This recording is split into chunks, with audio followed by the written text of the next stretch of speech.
Hey guys, in this video, I'm going to be talking about how to write better college essays for easy A's. High school to college transition is always fun and exciting until you realize almost everything you learned in your high school English class are rarely used in college level writing. Imagine this. Your professor assigns you a reading. Then you must write a paper talking about why you agree or disagree in 10,000 million words or less. Sheesh! How do you even start? I'll be showing you 3 things today that will help guide you into college level writing. 1. How to write a sloppy draft. 2. How to write a rough draft. And 3. How to write a strong final draft that ensures your audience or teacher is left speechless and forced to give you an A. Numero uno. That means number 1 in Spanish, which is funny because this is all about English 101. How to write a sloppy draft. For this sloppy draft, you are going to read your assigned reading while writing and highlighting any key points and understanding any quotes that capture the point of the section. On a different paper labeled sloppy draft, you are going to summarize each paragraph in 1 sentence in your own words. I'm telling you, this is a sloppy draft. No need to have good punctuation, grammar, or sentence structure. However, it must be in your own words. Those highlights and underlines will help you later when it's time to add quotes to your paper. So don't go highlighting everything. Stick to key points and what you agree or disagree with.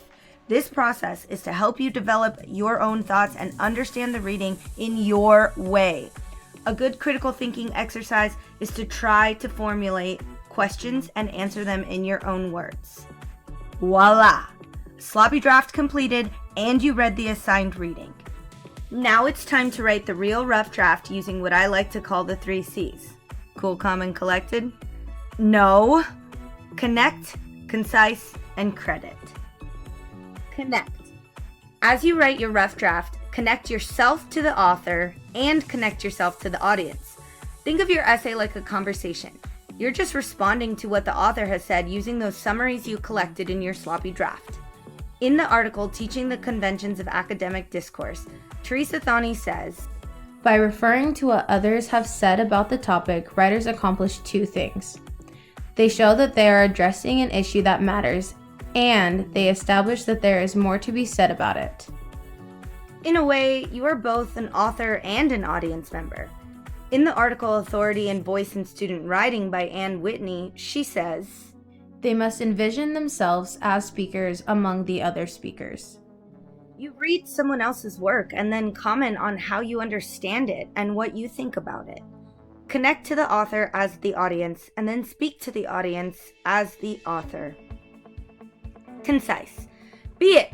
Get to the point. Use lexically dense words that are specific to the topic.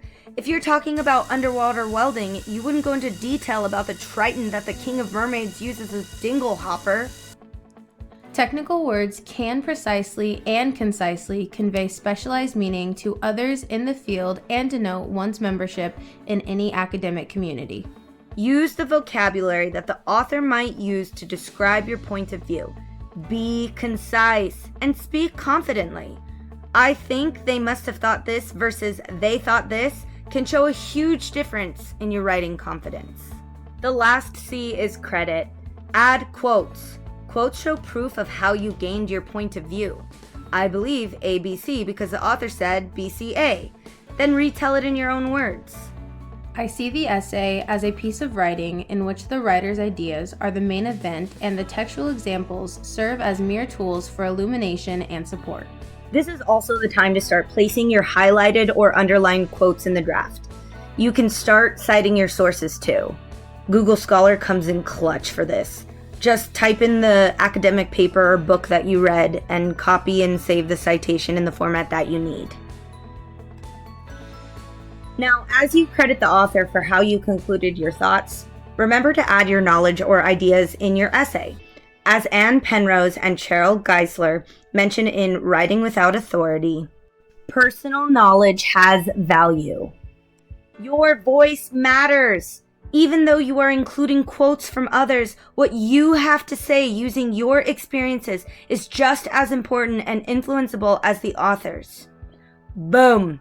You have a rough draft. All right, time to final draft it. Side note, if you don't have an MLA or APA template saved in your files, you're making your life harder. Honestly, it has saved me so many times. I keep a template in my Google Docs and copy the doc and rename it, and now I don't have to start from the beginning.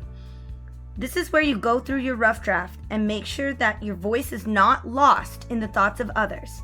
Does your voice have authority or take precedence over the paper? Identify the following. Are you writing in first or third person, and was it cohesive throughout the paper? Did you clearly voice your own thoughts in summaries, and how can you add more of your own thoughts? Did you use the quotes to prove or add to your point, or even change your mind? Here's an example from one of my homework assignments. The purple shows I am cohesive with writing in first person. The yellow shows I am commenting and agreeing with a quote while changing my own perspective. And the blue shows my use of quotes to add to my point. Clean up all the spelling errors or run-on sentences, and you have a final draft. I highly advise downloading Grammarly to help fix any errors that you might have missed. Also, try using thesaurus.com if you find you keep starting sentences the same way or using the same word over and over again. #lifehack. Getting an easy A is hard work. Putting in the effort to start your essay as you do the reading can require a bit of discipline in the beginning, but it will pay off in the end. Your teacher or audience will find your writing well developed, and it is well developed because you put the time to actually develop and process your own thoughts. In your next writing assignment, write a sloppy draft, a rough draft, and a final draft. Don't forget to include quotes and remember the 3 C's. Connect yourself to the author and the audience, be concise and confident with your vocabulary, and credit the author with quotes and citations. Apply this to your writing and watch the A's fall like candy from a piñata. Thanks for watching. See you next time.